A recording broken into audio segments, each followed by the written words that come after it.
Well, we're starting on the downhill side of this 30-day challenge. I'm Paul Williams with 7 Steps to Quit. As we continue with our Murphy Challenge, be sure you follow us on our Facebook page as well as our YouTube page. But today we want to talk about the importance of picking the right partner, because some days you might not have the right motivation, so you might want to have the right motivator in your sphere.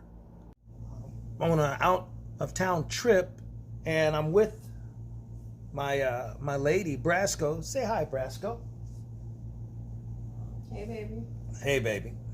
And the reason why I'm bringing this up is that because when you're doing a physical challenge or when you're just trying to stay in shape, it's important to surround yourself with the kind of people that are going to encourage you to continue to stay steadfast. Because if the only people you have around you are the people who are going to say, hey, let's skip a workout, let's not try to do this thing, then it's easy to invent an excuse. Like for me, I'm out of town. I'm not in my same location. So this would be a perfect time to act like, let me skip this day. But guess who won't let me get away with that? Will you, Braso? I will not. So as you can see, she's into fitness herself, and it always helps to have somebody else who's into fitness to keep you on task. Let's try to make the best of it. Get it in. Just got to get 1 mile in.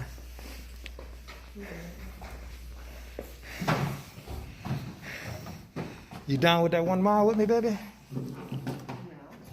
No. Well, inspiration's only going to go so far, right? Piece of cake, did it? Piece of cake? Yes. Well, yeah, you built like a greyhound, so yeah, you could do that. I'm not built that way. I have to change this up a little bit because since I'm in a public place, I can't exercise without the mask on because of the COVID protocols. So because of COVID protocol, I got to keep my mask on. So I'm going to try to run my mile here, but it's going to present a bit of a challenge for me, I think, in a different way today. How are my workout partner? Yeah, she don't have that problem. Piece of cake for her, right? I want to share with you some COVID-19 tips for the gym, courtesy of a USA Today article. First of all, gear up. What you need before you go up. The Centers for Disease Control and Prevention, CDC, recommends wearing cloth masks, not surgical masks now, when social distancing is difficult and when wearing a mask is feasible, obviously. State laws differ on gym regulations, but it's best to check with the gym requirements when it comes to masks. Medical gloves are not needed as they are another source of contamination if they aren't removed and disposed of correctly. Now, check on the fitness center's cleaning practices. Very important. The smell of disinfectant should replace the smell of a sweaty gym now. Fitness facilities are required to sanitize equipment, including ellipticals, treadmills, weight machines, and free weights, with EPA-approved cleaning products. Users are asked to wipe down the equipment before and after use. Some gyms have shorter hours because of cleaning procedures. Another thing, keep your distance while working out. Be sure to stay at least 6 feet away from others while working out. Gyms strictly follow the CDC social distancing guidelines of 6 to 8 feet. If others are breathing heavily, it's best to be at least 12 feet away. Be mindful of close contact areas so you can ensure 6-foot spacing. Be alert in check-in areas, locker rooms, free weight areas, weight equipment, cardio machines, and group fitness studios. Some facilities close contact sports areas such as basketball courts and racquetball courts because of high risk. Also, take extra precaution with shared equipment. Wipe down the fitness equipment before and after use with disinfectant wipes or sanitizers. It may be harder to sanitize some equipment such as foam rollers, resistant bands, or yoga blocks, so it's best to simply avoid them. And then limit or avoid group classes. Many facilities provide outdoor or virtual group fitness classes now. Facilities with in-person classes should have a limited number of participants. Some studies have shown that infections can spread faster in high-intensity fitness dance classes with more than 20 participants. Classes for Pilates with 10 participants had no spread of illness. If you really want to do group exercise classes, be sure to limit participants and maintain a distance of 6 to 12 feet from others. Skip the locker room altogether. Just wait till you get home. Many fitness centers limit the use of amenities in locker rooms. Showers and saunas will remain closed, but the restrooms should be available. It's best if you bring your own sweat towel. You'll need to head home for your after-workout shower.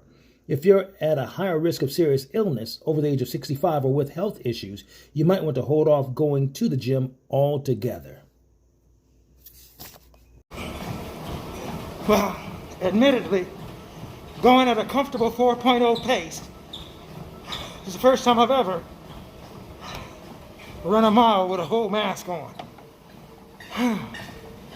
And to be honest, after about the first maybe 220 or 200 yards, 200 meters,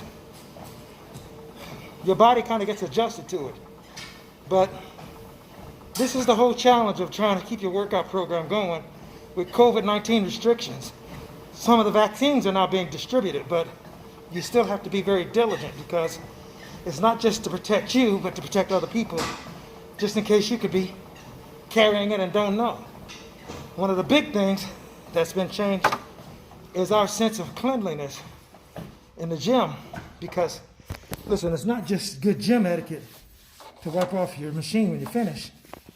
Now it could be a matter, believe it or not, life or death for you or somebody else. So it's not just good gym etiquette, it's good hygiene etiquette.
It's gonna be a much slower night with this mask on. As we come to a close of day 16, the main thing here is just don't let a change of venue make a change of your plans. Do whatever you can to stay on task. Even if it takes you a little bit longer to do it, just do it anyway.